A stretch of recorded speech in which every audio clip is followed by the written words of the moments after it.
Do you want to know why powerful people achieve everything effortlessly, and why you always say yes when you should say no? The answer lies in a brutal fact. Human decision-making is not driven by cold logic, but by a set of predictable and manipulable psychological triggers. It's not about charisma or luck, but about operational code.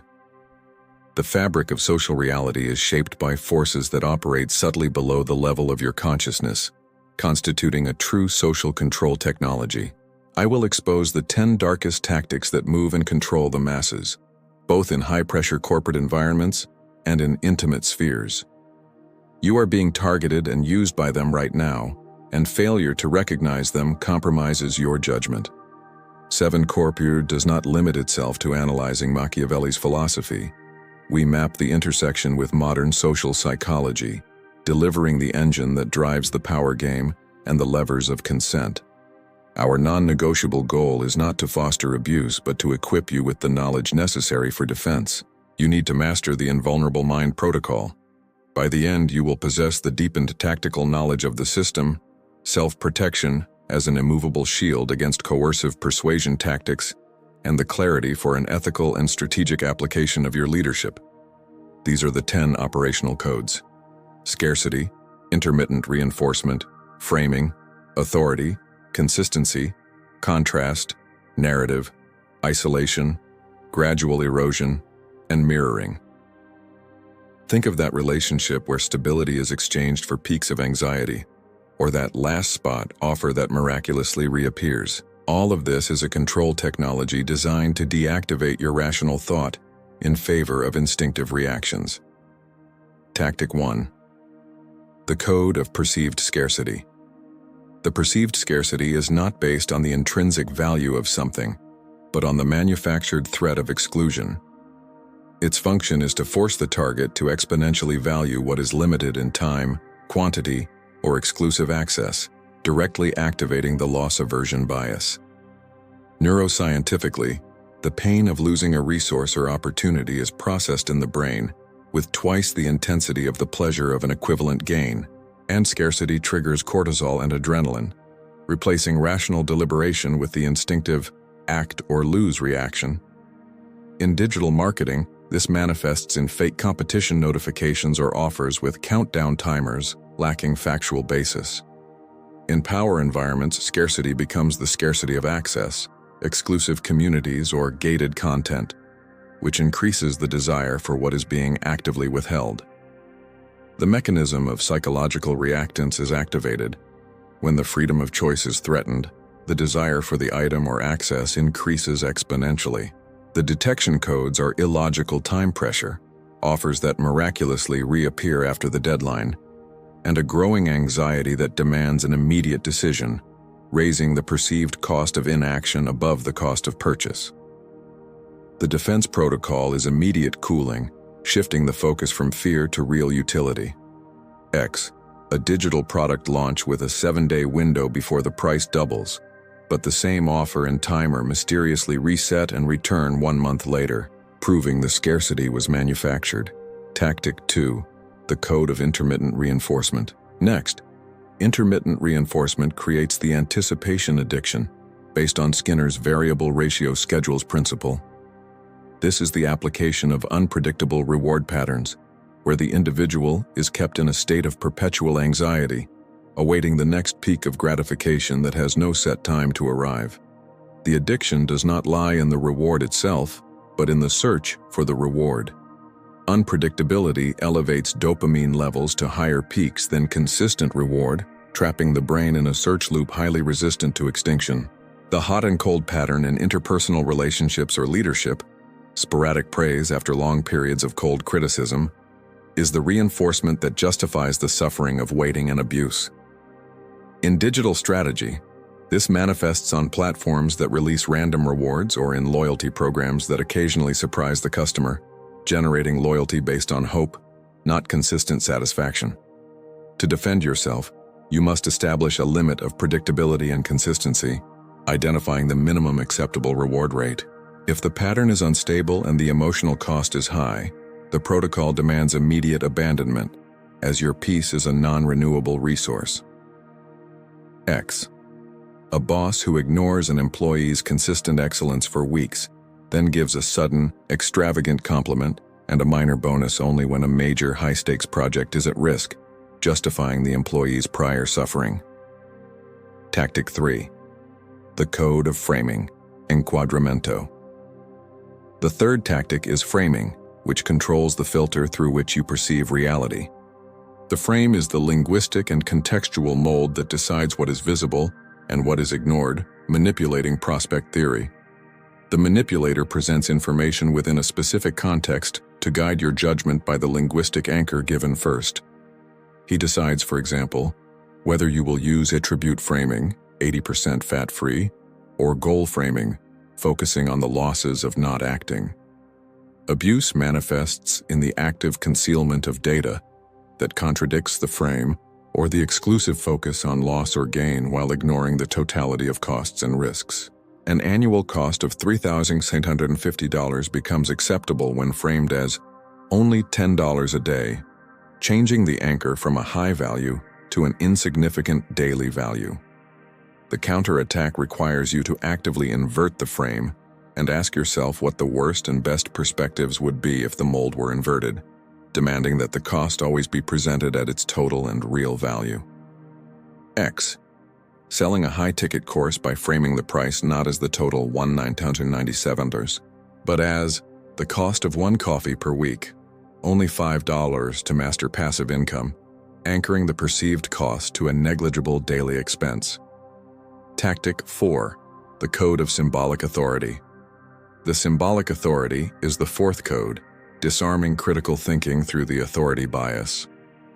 This tactic uses titles, credentials, statistics, and symbols of power, such as technical language, attire, or setting, to generate automatic acceptance.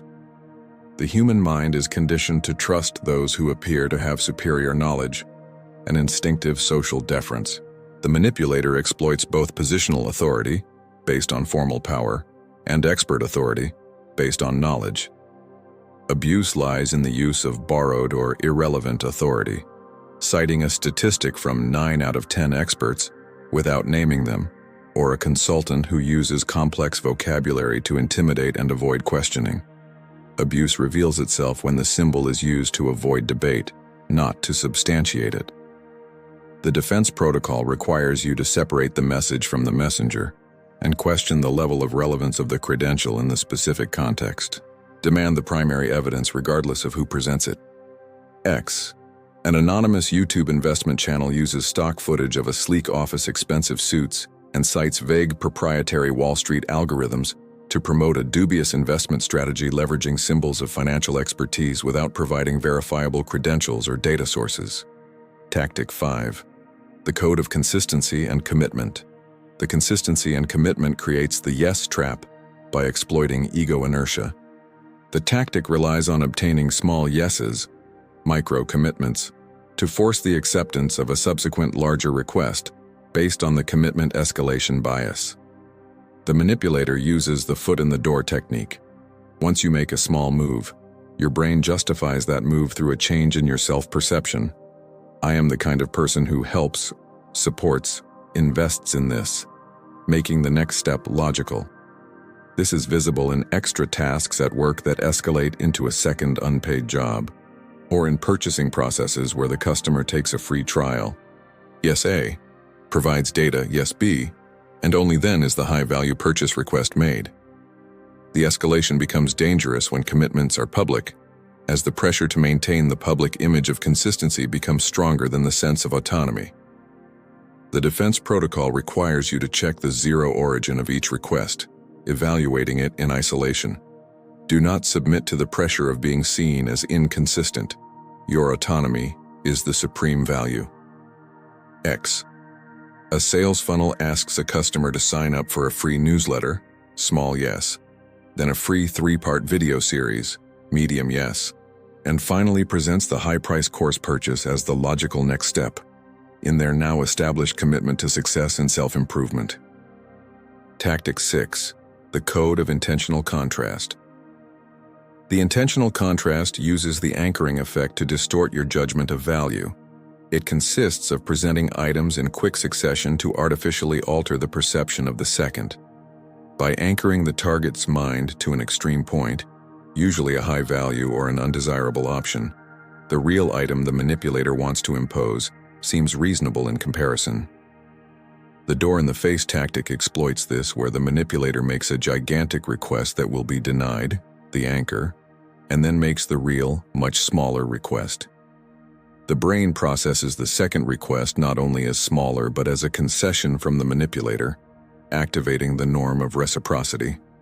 The anchor item is often ridiculous, existing only to distort the judgment of value and create an illusion of bargaining. The counter strategy is to isolate the object of value, demanding that the value be compared to its real opportunity cost and your fundamental need, not the phantom of the anchor. X.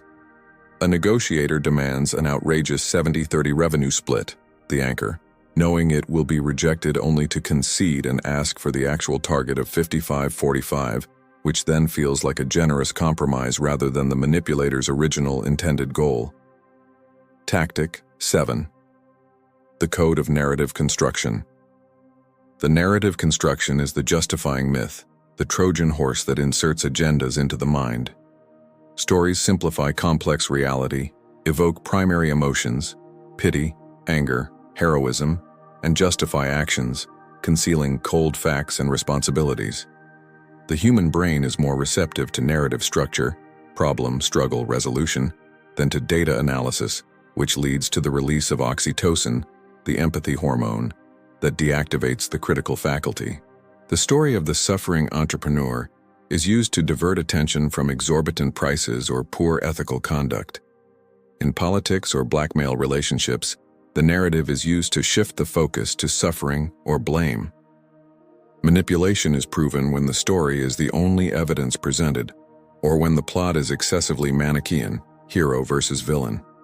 The defense protocol demands the fact, turn off emotion and turn on the audit. Demand the meta-narrative. Question who benefits from that specific version of the story and what the objective responsibility is behind the emotion. X. A dark channel uses a deeply emotional rags-to-riches story, focusing heavily on past financial hardship and emotional struggle to sell a risky trading bot, thereby using empathy to obscure the necessary legal disclosures and the high probability of financial loss. Tactic 8. The code of isolation and dependency. The isolation and dependency is the tactical uninstallation of your safety net. The manipulator breaks your social connections and your autonomy to become the sole source of truth and support, generating information dependency. Cult leaders, toxic partners, or abusive bosses use the tactic of outgroup discredit. They don't understand our vision, only we understand the truth. The target is subtly or openly discouraged from sharing decisions with trusted third parties, and the rapid loss of social circles increases vulnerability. The abuse creates a void that the manipulator fills with their own agenda. Detection codes include the rapid loss of social circles, the demand for secrecy regarding important decisions, and the feeling that the manipulator is the only person who understands you. Your defense is the active maintenance of external support networks. Never allow a single source to become your sole reference for reality. Your social autonomy must be protected at all costs. X. An exclusive high-level coaching program mandates that members cannot discuss the details of the strategy or their investments with non-members, labeling external critiques as uninformed hate or low vibrational energy, effectively insulating the leader from critical feedback. Tactic 9. The code of gradual erosion. The gradual erosion is the slippery slope that normalizes the unacceptable. The tactic introduces an unacceptable change in steps so small that each one individually seems tolerable, operating below the just noticeable difference, JND. The normalization bias causes the pain threshold to be slowly raised, and the brain adapts to small increments of disadvantage or ethical compromise. Manipulation is proven when you feel that the new normal is unacceptable compared to what the standard was 6 months ago. But complaining is difficult because each step individually was small. In the corporate environment, this is the death by 1,000 cuts tactic in terms of benefits or workload. The defense protocol requires you to document the 0 point and conduct regular temporal audits, comparing the current state with the initial state. Do not rely on short-term memory. Rely on factual record. X. A subscription service increases its monthly price by 1% for 12 consecutive months. No single increase is enough to trigger mass cancellation, but the cumulative 12.68% increase is significant and has become the normalized new rate without a major protest. Tactic 10. The Code of Emotional Mirroring, Tactical Rapport. Finally, emotional mirroring, or tactical rapport, deactivates your distrust. The manipulator subtly copies your body language, speech rhythm, vocabulary, and energy to create a false sense of instant connection. This exploits isopraxis, the innate desire for movement coordination, and the illusion of similarity. Mirroring, when deliberate, bypasses the brain's security filters, activating the principle, "We like those who are like us." Manipulation becomes advanced with pacing and leading, where the negotiator first matches the target's rhythm, pacing, and then subtly changes it to guide the target, leading, to a desired emotional or decision state. Abuse is identified when you feel an instant and perfect connection with a stranger, and this synchronicity is used to make a high-risk request. The defense protocol requires you to create a forced asymmetry, subtly change your own posture or speech rhythm. If your interlocutor changes along with you, the synchronicity is forced, and you have identified them. X. A new consultant subtly adopts the client's regional slang, leans back when the client leans back, and matches the client's slow speech cadence during the initial discovery call, only to accelerate the pace toward the end to pressure the immediate signing of a contract. Conclusion: the defense protocol and the principle of reversibility. Knowledge is power. Use it to build, to lead with integrity, and to protect your domain. The 5 alarm signals that demand. Immediate halt. You must initiate the defense protocol if you detect the convergence of these tactics in real time. Immediate rush that demands a decision now. Opinion isolation that actively discredits your mentors. Reward, inconsistency that keeps you anxious. Unverifiable promise that depends only on an emotional story.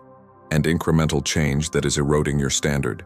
Intervention scripts for regaining control. To regain control of the frame in real time, use cold fact-based phrases. "I will check this with my team, analyze the reversibility clauses, and give you an answer tomorrow." Neutralizes the rush and demands deliberation time. "Show the raw data, please. I want to see the 0 point of your claim," and the audit method neutralizes authority and erosion. "I want to discuss the total cost, the real risk, and the contingencies with someone I trust," neutralizes framing and isolation. Tactical ethics. The great mistake is succumbing to the ego and rationalizing abuse. To avoid the trap, always apply the principle of reversibility. If this tactic, in its current execution, were used against you by an adversary, would it be acceptable? If the answer is no, it is unethical. Most will not see this video. They prefer to be controlled than to take on the work of thinking and the responsibility of acting. You are part of the elite that chooses to see. Subscribe. Comment below which tactic you have identified this week and use the hashtag #TER7CorpGame. You cannot win a game you do not understand. Now you see the invisible strings and the engine that moves them. Power is not what you do. It is what you prevent others from doing to you. The game is over.